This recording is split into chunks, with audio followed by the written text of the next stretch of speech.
anywhere from 5 to 6 years old up to 11 years old.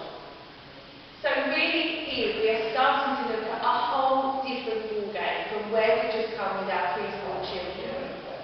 Our primary school age children are most definitely getting now into their own personality, they're having their own character, so we need to accommodate that as part of the lesson.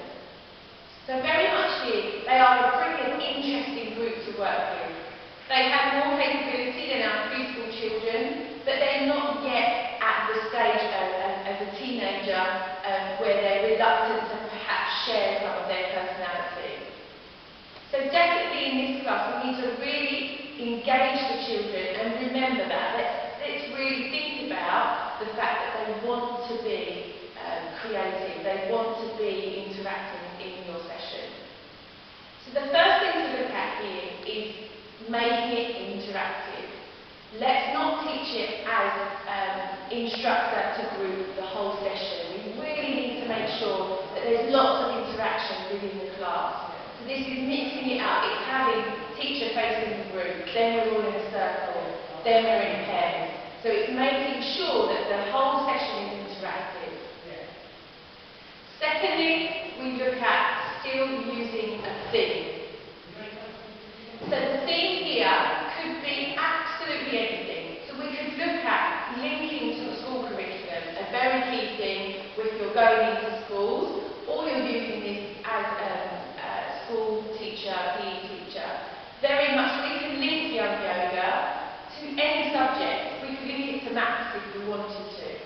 But we can look at things like the solar system, ancient Egypt, countries of the world. We can really start to look at how we use the postures to link to those things. Then we can start to look, alongside these 2 points, we can start to look at being creative. So here we hand over some of the leading of the content to the children. A great thing to do here is to get the children into groups.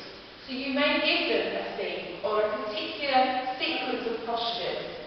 A great one to do is to give them, for example, you may give them the star, standing strong, the tree, and the camel. And of course they can use their own wording for those, they don't have to call them what I've called them there. So you give them 3 postures, send them off in groups of 4 or 5, they then have to come up with a sequence to link those postures. That can be done as a group, exactly the same sequence, or they can make it interactive, holding on to each other, linking one of them doing the tree and the other does the camel. So you can really start to hand that over to them. What are you able to come up with? And off you go, let's see, and show that afterwards. So that's a great way of doing it. We can also then, following all of those postures, we can really start to think about teamwork. Great at this stage to get them to have a small element of competition, but also to think about what else is important at working with the team. It's about sharing, it's about working with each other and using each other's strengths and helping those that perhaps struggle with certain areas.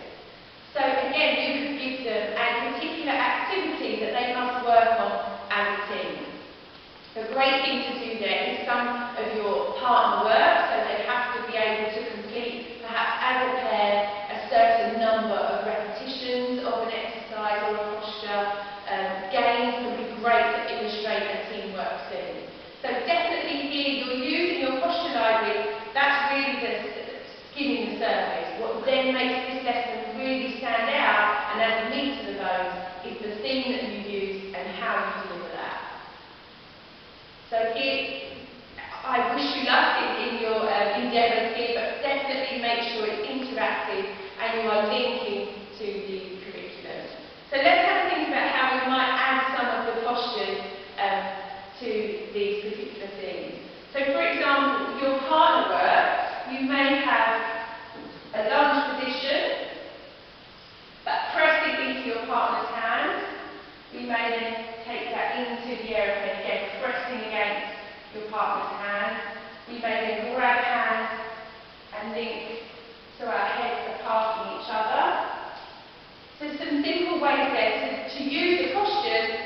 as a team or pair.